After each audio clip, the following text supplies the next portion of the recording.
எல்லோருக்கும் வணக்கம். இன்னைக்கு பெட் டைம் ஸ்டோரிஸில் நம்ம பார்க்கக்கூடிய சப்ஜெக்ட் தேங்க்யூ ஃபார் எவ்ரிதிங். எல்லாத்துக்கும் நன்றி. கதைக்கு போயிடலாமா? ஒரு பாலைவனம்னா சொன்னாவே தெரியும் உங்களுக்கு. அங்கே பட்டு போன ஒரு மரம், இலைகள் கூட இல்லை, காஞ்சி போய் ஒரு மரம். அதில் ஒரு பறவை வாழ்ந்துட்டு இருந்தது. அது ஒரே ஒரு பறவை தான் இருக்குது. அதோட சொந்தக்காரன் பந்தக்காரன் யாருமே இல்லை. ஏன்னா அந்த பறவைக்கு ஒரு மாதிரி நோய். அதோடைய ஃபெதர்ஸ் இருக்கு இல்லையா, அதெல்லாம் கொட்டிடுச்சு. அதாவது இதுக்கே இன்றைக்கோ நாளைக்கோன்ற லைஃப் மாதிரி வாழ்ந்துனுக்குது. சாப்பிட்றதுக்கும் பாலைவனம் இல்லையா, மரங்களில் பழம் அந்த மாதிரி எதாவது இருந்தால் தானே வாழ முடியும். இதெல்லாம் ஒன்றும் கிடைக்கல அதுக்கு. இப்படி வாழ்ந்துட்டுருக்க ஒரு காலகட்டம். அப்போது ஒரு தேவதை அந்த சைடு கிராஸ் பண்ணி போகிறத இந்த பறவை பார்க்குது. உடனே இந்த பறவை அந்த தேவதையை ஒரு செகண்ட் நிற்க முடியுமா அப்படின்னு கேட்குது. இப்போ தேவதை வந்து நிற்குது. அப்போ அந்த பறவை கேட்குது, நீங்கள் எங்கே போகிறீங்க? அந்த தேவதை சொல்ல, நான் கடவுளை பார்க்க போகிறேன். அப்போது அந்த பறவை சொல்லிச்சு, எனக்கு ஒரு ரிக்வெஸ்ட் இருக்குது. இந்த ரிக்வெஸ்ட்டை பரமாத்மாகிட்ட கேட்க முடியுமா, கடவுள்கிட்ட கேட்க முடியுமா? ஓ, தாராளமாக கேட்குறேன், என்ன கேட்கணும் சொல்லு அப்படின்னு. என்னோட வாழ்க்கை பார்த்தல, என்ன சொந்தம் பந்தம் யாரும் இல்லை. இந்த மரம் பார்த்தியா, பட்டு போன மரம். வாழ்க்கையே த்ரில்லிங்காகவே இல்லை, கஷ்டமாக இருக்குது. என்னோட கஷ்ட காலம் எப்போ தீரும்? இதை கேட்டுட்டு வந்து சொல்ல முடியுமா? ஓ, தாராளமாக சொல்ல முடியும். நான் அப்பாகிட்ட தான் போகிறேன், கடவுள்கிட்ட தான் போகிறேன், கேட்குறேன். வரும்போது அவர் என்ன சொல்கிறாரோ அதை வந்து உங்ககிட்ட சொல்கிறேன். இந்த தேவதை பறந்து போயிடுச்சு. அவள் ஃபரிஸ்தான் சொல்கிறான். போய் பரமாத்மா கிட்டே போயிட்டு தனக்கு என்ன கேட்கணுமாலாம் கேட்டுட்டு அப்போ சொல்லுது, இந்த மாதிரி ஒரு பாலைவனம் வழியாக வரும்போது ஒரு பறவையை பார்த்தேன். அந்த பறவை ஒரு ரெக்வெஸ்ட் வச்சுருக்கு. அதோட வாழ்க்கை இப்படி ஆகி போயிடுச்சு. அதுக்கு வாழ்க்கை எப்போ நல்லாகும் அப்படின்னு கேட்டுது. அப்போ கடவுள் சொல்கிறாரு, இந்த பிறவி மட்டும் இல்லை, அடுத்த 7 பிறவிக்கும் இதுக்கு கஷ்டம்தான், ரொம்ப துயரம்தான். அதெல்லாம் வாழ்ந்து காட்டணும். அப்புறம் தான் இதுக்கு நல்ல காலமே பிறக்க போகுது. தேவதைக்கே கேட்கறது கஷ்டமாக இருக்கு. இப்போவே அதை பார்த்தா ரொம்ப கஷ்டமாக இருக்குது. இனியும் 7 பிறவிக்கு இவ்வளோ கஷ்டப்படுவோம்னா என்னால் அதை போய் அந்த பறவைக்கு நான் எப்படி போய் சொல்கிறது?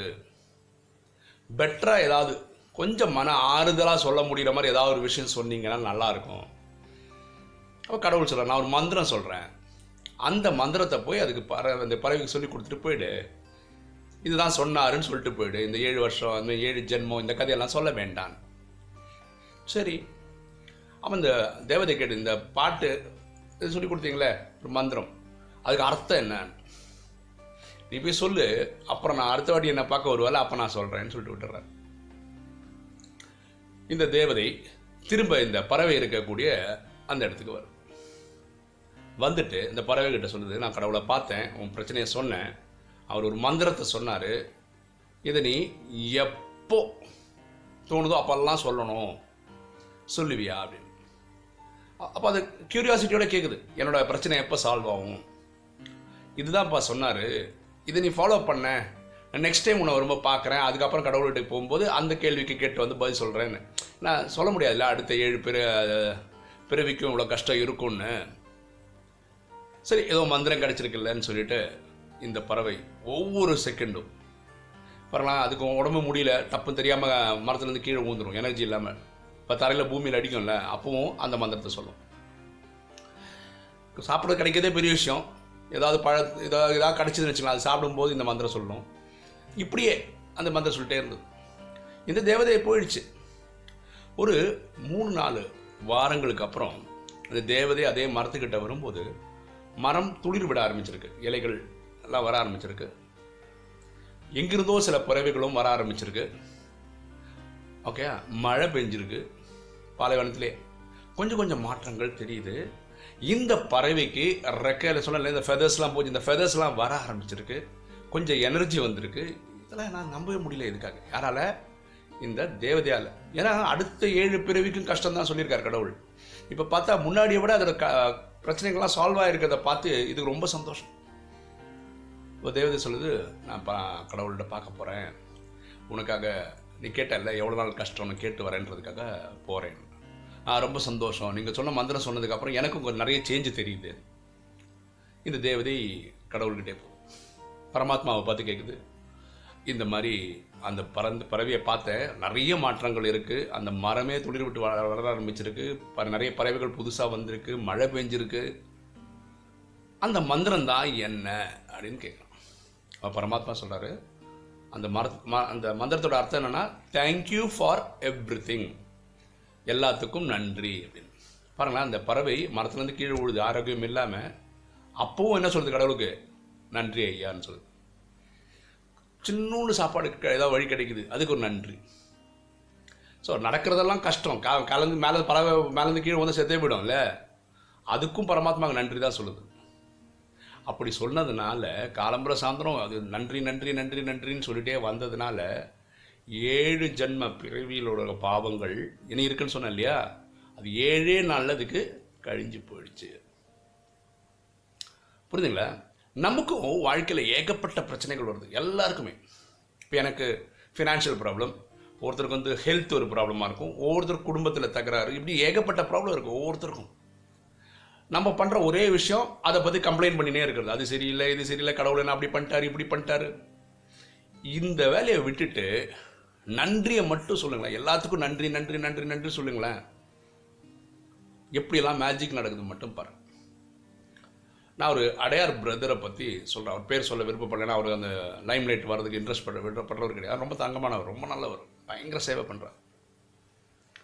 அவர் 12th படிக்கும்போது பயங்கர இன்டெலிஜென்ட் ஸ்டூடெண்ட்டு, மேக்ஸில் 200க்கு 200 எதிர்பார்த்து உட்காந்துன்னு இருக்காரு.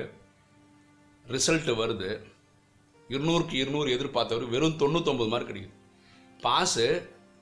ஆனால் அதை வச்சா இன்ஜினியரிங் கிடைக்காது. அவருக்கு அப்பா இல்லை, அம்மா மட்டும்தான் இருக்கு, அம்மா தான் படிக்க வைக்கணும். இப்போ இந்த மார்க்கை வச்சு இன்ஜினியரிங் சீட் கிடைக்காது, ஏன்னா மேக்ஸ் ஃபிசிக்ஸ் கெமிஸ்ட்ரி தான் தேவை இன்ஜினியரிங் கிடைக்கிறதுக்கு. இவருக்கு அந்த காலத்தில் இந்த ரீவேல்யூவேஷன் அப்படிலாம் பண்ண தெரியாது, முயற்சியும் பண்ணலை.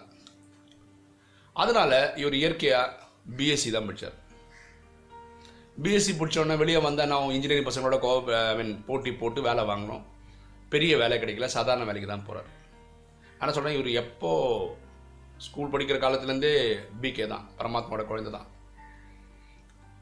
இன்றைக்கி அவர் நிலைமை என்னென்னா, அவங்க கிளாஸ் ஃப்ரெண்ட்ஸ்லேயே அதிகமாக சம்பாதிக்கிறதுல இவரும் ஒருத்தர். இன்றைக்கி அவர் ஐடி கம்பெனியில் ஒரு ப்ராஜெக்ட் மேனேஜர் ஆகிட்டார். அது திறமை இருக்குது, வாழ்க்கையில் ஏதோ ஒரு சம்பவம் நடக்குது, அதனால் துவண்டு போகாமல் முயற்சி பண்ணிட்டே இருக்கார் பரமாத்மா. எது நடந்தாலும் ட்ராமாவில் நல்லதுக்கு தான் நடக்குது, எது நடந்தாலும் என்ன நல்லது பாருங்களேன். அவருக்கு அப்பா இல்லை, ஒருவேளை இன்ஜினியரிங் சீட்டே கிடச்சிருந்தா கூட லட்சக்கணக்கில் ஃபீஸ் கட்டிடணும், அது அவங்க அம்மாவில் முடிஞ்சிருக்காது. இப்போ பிஎஸ்சியே படித்து ஒரு 5-6 வருஷம் கஷ்டப்பட்டு இன்றைக்கி வந்து ஒரு ஐடி கம்பெனியில் ப்ராஜெக்ட் மேனேஜராகவே வந்து இறங்குறாரு. பரமாத்மா எப்படி கொண்டு வராது பாரு, ட்ராமாவில் ஒரு 100 மார்க்கை குறைச்சி 99 ஆக்கி, நமக்கு அன்றைக்கி 99 வாங்கும்போது நமக்கு ட்ராமா பிளான் புரியாது, சரிதானே? அப்புறம் ஒவ்வொருத்தரும் இப்போ பாருங்கள், சில குழந்தைங்க படிக்கிறாங்க, மார்க்கு குறைஞ்சிடுது, ஒவ்வொன்று அழுறாங்க, வாழ்க்கையை முடிஞ்சு போச்சுன்னு நினைக்கிறாங்க. ஆனால் அதில் ஒரு சூட்சமமாக ஏதோ ஒழிச்சு வச்சுருக்காரு பரமாத்மா, அது நம்ம புரியறதுக்கு டைம் ஆகும்.